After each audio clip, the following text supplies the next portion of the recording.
Olá, minha gente, tudo bem? Sejam muito bem-vindas e bem-vindos. Mais uma vez a gente conversa neste lugar do rumo ao bicentenário sobre Clarice Lispector e sua obra. Estamos aqui nesse canal nesse mês de dezembro, após o aniversário de Clarice Lispector, dia 10 de dezembro, ela que nasceu em 1920, celebrando então a sua obra, trazendo para vocês leituras de seus contos, seus romances, suas crônicas, seus textos e algumas análises que foram feitas durante o percurso das aproximações à sua literatura, empreendidas por mim, estudante na Universidade Federal de Pernambuco, sobretudo no período do mestrado. Então, eu vou ler para vocês agora, eu já fiz uma análise desse conto, num texto chamado Por que Olhar os Animais? Selvageria e Amor, em Clarice Lispector. E agora vou ler para vocês mais um trecho do conto, somente na escrita de Clarice agora é que vamos nos focar nesse vídeo, certo? Então, com vocês o conto O Búfalo, que no outro vídeo já expliquei o período em que foi escrito, outras relações afirmativas em relação à construção da narrativa, entregues por Clarice às irmãs por carta. Então, vejam o outro vídeo, mas agora vamos somente fazer a leitura do conto. Então, com a palavra Clarice Lispector. O Búfalo. Mas era primavera. Até o leão lambeu a testa glabra da leoa. Os dois animais louros. A mulher desviou os olhos da jaula, onde só o cheiro quente lembrava a carnificina que ela viera buscar no jardim zoológico. Depois o leão passeou, enjubado e tranquilo, e a leoa lentamente reconstituiu sobre as patas escondidas a cabeça de uma esfinge. Mas isso é amor de novo. Revoltou-se a mulher, tentando encontrar-se com o próprio ódio. Mas era primavera e dois leões tinham se amado. Com os punhos nos bolsos do casaco, olhou em torno de si, rodeada pelas jaulas, enjaulada pelas jaulas fechadas. Continuou a andar. Os olhos estavam tão concentrados na procura que sua vista às vezes se escurecia num sono e então ela se refazia, como na frescura de uma cova. Mas a girafa era uma virgem de tranças recém-cortadas, com a tola inocência do que é grande e leve e sem culpa. A mulher de casaco marrom desviou os olhos, doente, sem conseguir, diante da aérea girafa pousada, diante daquele silencioso pássaro sem asas, sem conseguir encontrar dentro de si o ponto pior da sua doença, o ponto mais doente, o ponto de ódio. Ela que fora ao jardim zoológico para adoecer, mas não diante da girafa, que era mais uma paisagem que um ente. Não diante daquela carne que se distraía em altura e distância, a girafa quase verde procurou outros animais. Tentava aprender com eles a odiar. O hipopótamo úmido, o rolo roliço de carne redonda e muda, esperando outra carne, roliça e muda. Não.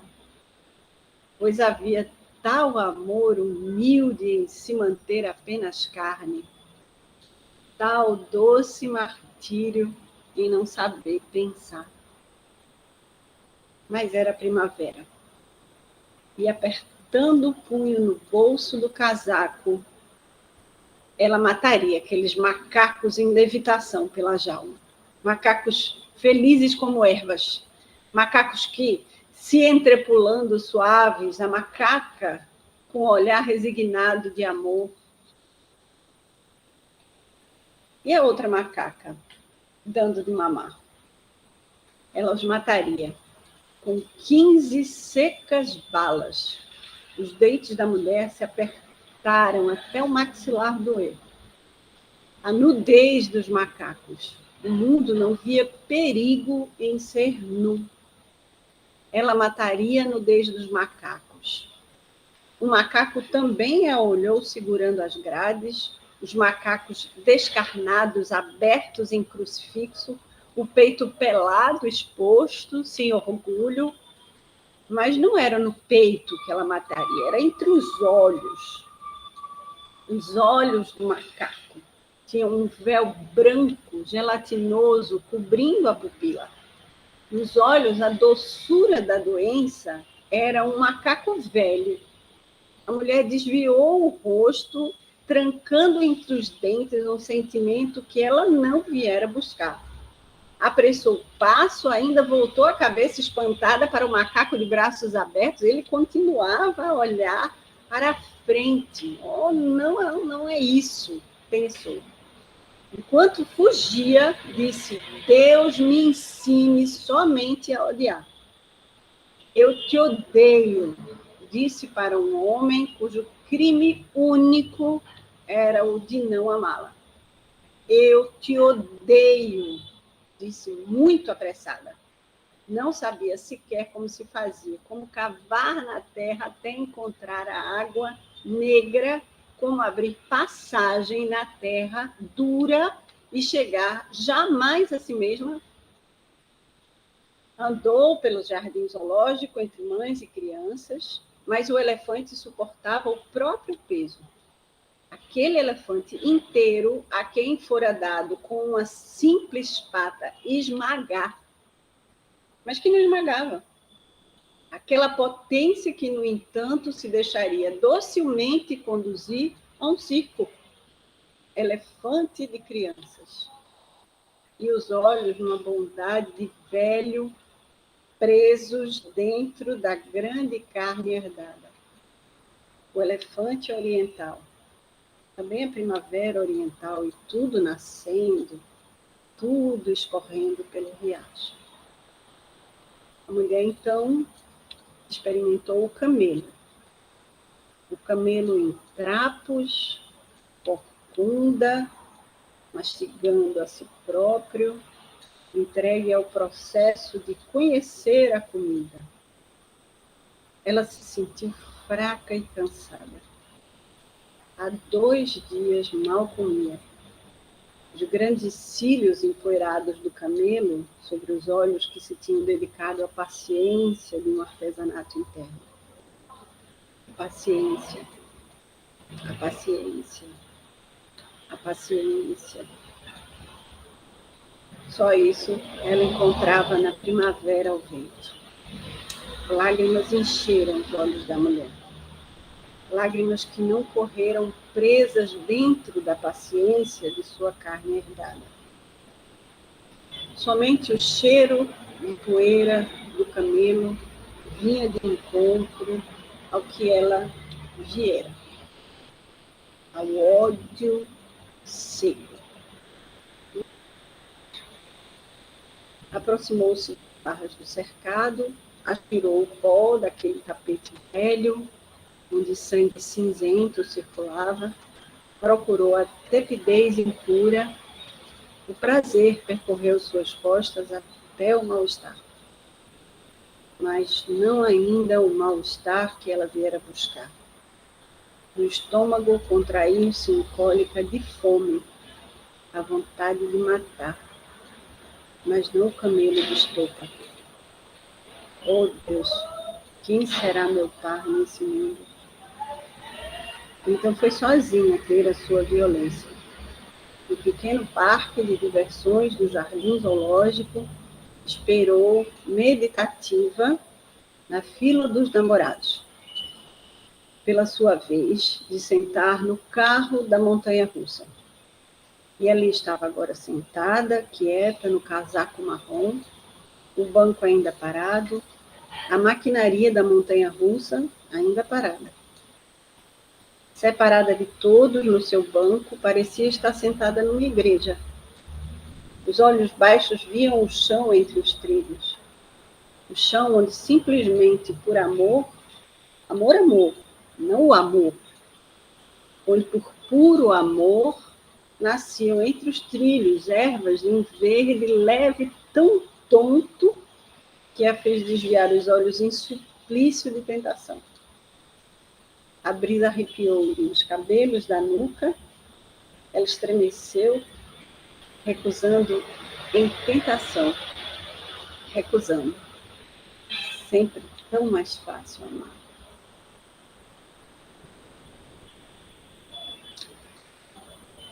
Mas, de repente, foi aquele voo de vísceras.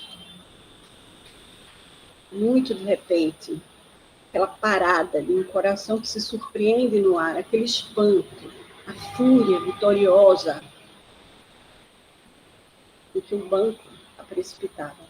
No nada, imediatamente, a sua erguia como uma boneca de saias levantadas, o profundo sentimento com que ela tornou mecânica, o corpo automaticamente alegre, o grito das namoradas, a enorme perplexidade de estar espasmodicamente brincando, faziam dela o que queriam.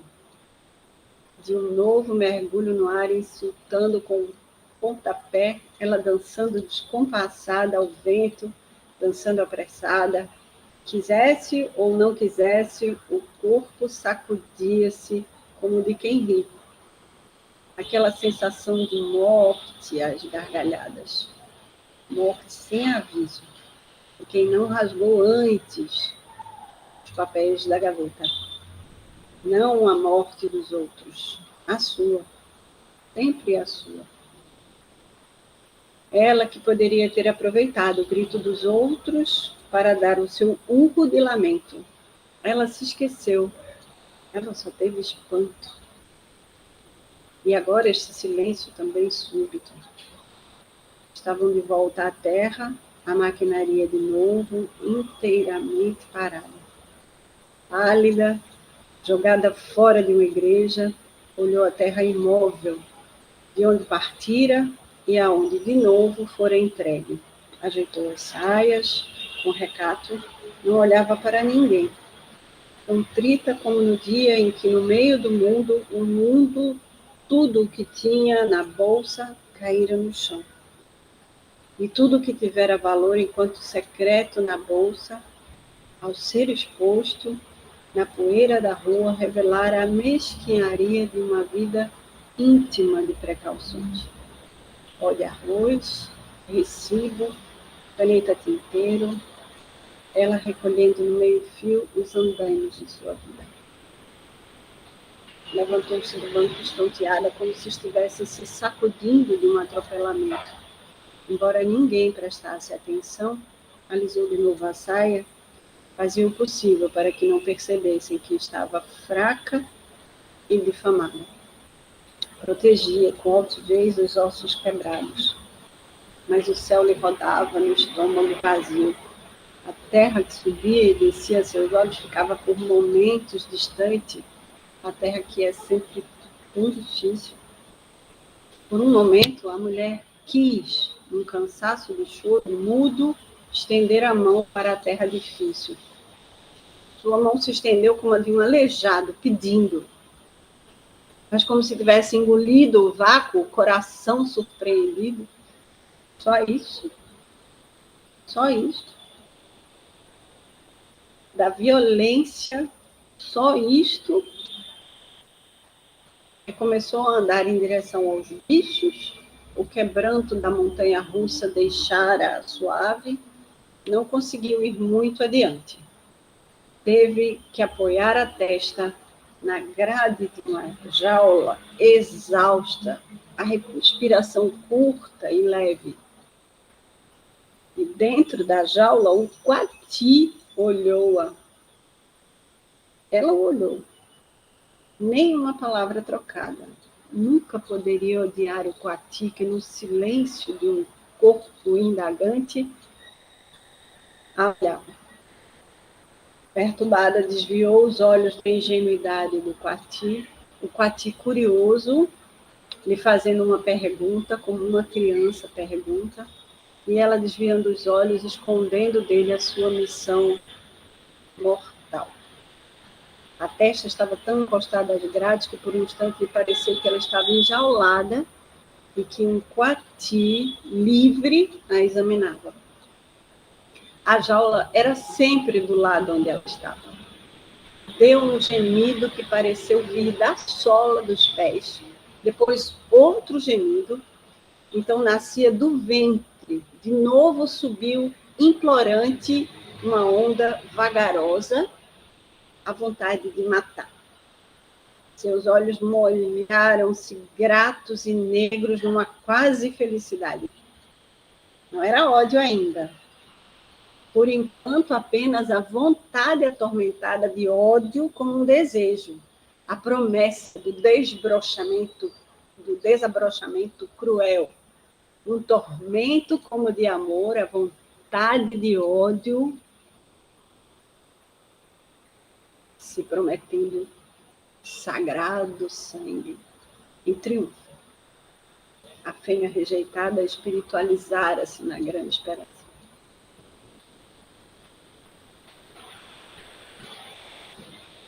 Mas onde? Onde encontrar o animal que lhe ensinaria o ódio, que lhe ensinasse a ter o seu próprio ódio, o ódio que lhe pertencia por direito, mas que em dor ela não alcançava. Onde aprender a odiar para não morrer de amor? E com quem? O mundo da primavera, o mundo das bestas que na primavera se cristianizam em patas que arranham, mas não dói. Oh, não mais esse mundo, não mais esse perfume, não mais esse ar cansado, não mais esse perdão em tudo o que um dia vai morrer como se fora para dar-se. Nunca o perdão. Se aquela mulher perdoasse mais uma vez, uma só vez que fosse, sua vida estaria perdida. Deu um gemido áspero e curto, o coati sobressaltou-se, enjaulada, olhou em torno de si, como não era a pessoa em que prestasse atenção, encolheu-se como uma velha assassina solitária. Uma criança passou correndo sem vê-la. Recomeçou então a andar, agora pequena, dura, os punhos de novo fortificados, nos bolsos, a assassina incógnita. E tudo estava preso em seu peito, no peito que só sabia resignar-se, que só sabia suportar, só sabia pedir perdão, só sabia perdoar, que só aprendera a ter a doçura da infelicidade e só aprendera a amar, a amar, a amar. Imaginar que começou a andar tão depressa que parecia ter encontrado um súbito destino. Quase corria. Os sapatos a desequilibravam e davam-lhe a fragilidade de um corpo que, de novo, a reduzia a uma fêmea de presa. Os passos tomaram mecanicamente o desespero implorante dos delicados, ela que não passava de uma delicada. Mas pudesse tirar os sapatos, poderia evitar a alegria de andar descalça. Como não amar o chão em que pisa? Gemeu de novo, parou diante das barras de um cercado, encostou o rosto quente no enferrujado frio do ferro, de olhos profundamente fechados, procurava enterrar a cara entre a dureza das grades. A cara tentava uma passagem impossível entre as barras. E assim como antes vira o macaco recém-nascido buscar na cegueira da fome o peito da macaca. O conforto passageiro veio-lhe do modo como as grades pareciam odiá-la. As grades estreitas opondo-lhe a resistência de um ferro gelado. Abriu os olhos devagar, os olhos vindos de sua própria escuridão, nada viram na desmaiada luz da tarde. Ficou respirando. Aos poucos recomeçou a enxergar. Aos poucos as formas foram se solidificando. Ela cansada, esmagada pela doçura do cansaço, sua cabeça ergueu-se em indignação para as árvores de brotos nascendo, os olhos viram as pequenas nuvens brancas, sem esperança ouviu a leveza de um riacho. Abriu de novo a cabeça e ficou olhando o búfalo ao longe. Dentro de um casaco marrom, respirando sem interesse, ninguém interessado nela, ela, não interessada em ninguém, certa paz, enfim. A brisa mexendo nos cabelos da testa como de pessoa recém-morta. Da testa ainda suada. Olhando com isenção aquele grande terreno seco, rodeado de grades altas, o terreno do búfalo, o búfalo negro estava imóvel no fundo do terreno. Depois passeou ao longe com os quadris estreitos, os quadris concentrados, pescoço mais grosso que as ilhargas contraídas. Visto de frente, a grande cabeça mais larga que o corpo impedia a visão do resto do corpo, como uma ameaça decepada. E na cabeça, os cornos. De longe ele passeava devagar o seu torso. Era um búfalo negro, tão preto que à distância a cara não tinha traços. Sobre o negror, a alvura erguida dos cornos era um búfalo negro. E no silêncio do cercado, os passos vagarosos, a poeira seca sobre os cascos secos, e longe no seu calmo passeio, o búfalo negro olhou a um instante. No instante seguinte, a mulher de novo viu apenas o duro músculo do corpo. Talvez não a tivesse olhado, não podia saber. Porque das trevas da cabeça ela só distinguiu os contornos. Mas de novo ele apareceu e pareceu tê-la visto ou sentido. A mulher aprumou um pouco a cabeça, recuou ligeiramente, em desconfiança, mantendo o corpo imóvel, a cabeça recuada. Ela esperou. E mais uma vez, o búfalo pareceu notá-la. Como se ela não tivesse suportado sentir o que sentira, desviou subitamente o rosto e olhou para uma árvore. Seu coração não bateu no peito, o coração batia oco entre o estômago e os intestinos. O búfalo deu uma volta lenta à poeira, a mulher apertou os dentes, o rosto todo doeu um pouco. O búfalo com o torso preto. O entardecer luminoso era um corpo enegrecido de tranquila raiva. A mulher suspirou devagar. Uma coisa branca espalhara-se dentro dela, branca como papel, fraca como papel, intensa como uma brancura. A morte zunia nos seus ouvidos. Novos passos do búfalo trouxeram-na a si mesma. E no novo, longo suspiro, ela voltou à tona. Não sabia onde estivera. Estava de pé, muito débil, emergida daquela coisa branca e remota de onde estivera. E de onde olhou de novo o búfalo. O búfalo agora maior.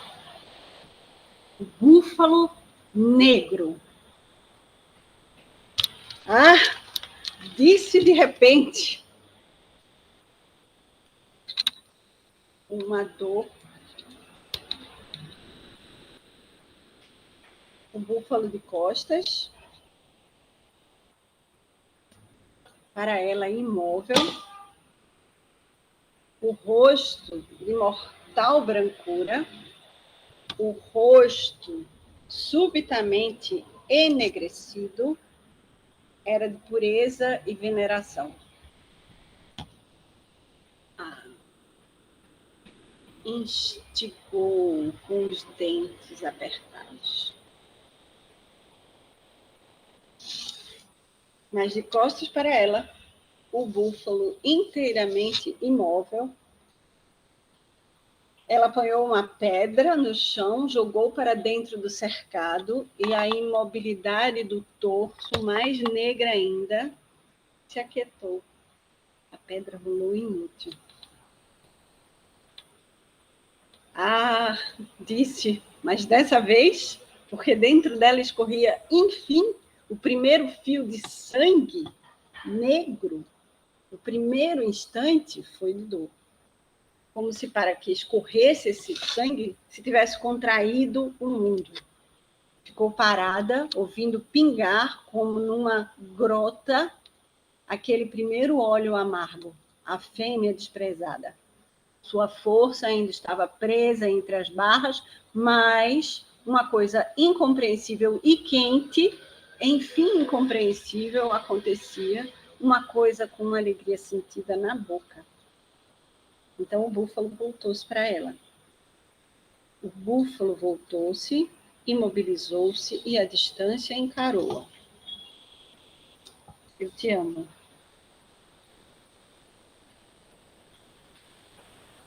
Disse ela. Então, com ódio para o homem cujo grande crime impunível era o de não querê-la, eu te odeio, disse, implorando amor ao búfalo. Enfim, provocado, o grande búfalo aproximou-se sem pressa. Ela se aproximava, a poeira erguia-se, a mulher esperou de braços pendidos ao longo do casaco. Devagar, ele se aproximava.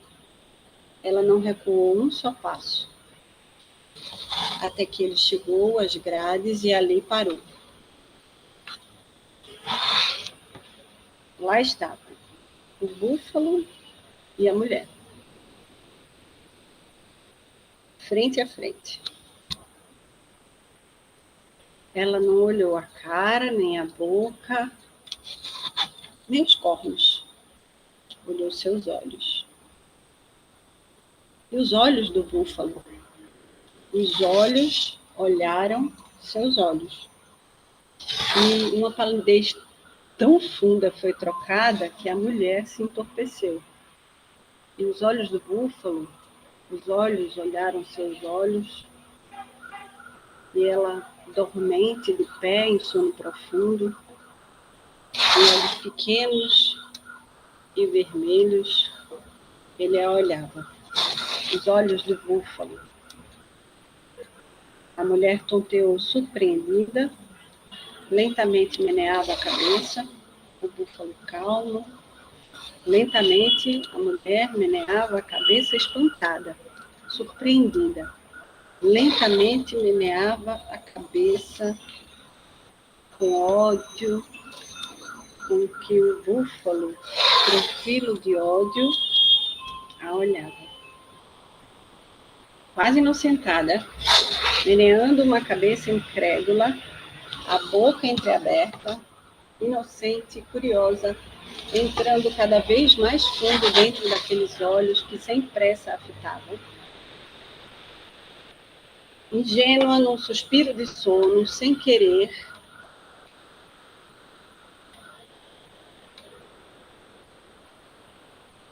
nem poder fugir, presa ao mútuo assassinato, presa como se sua mão se tivesse grudado para sempre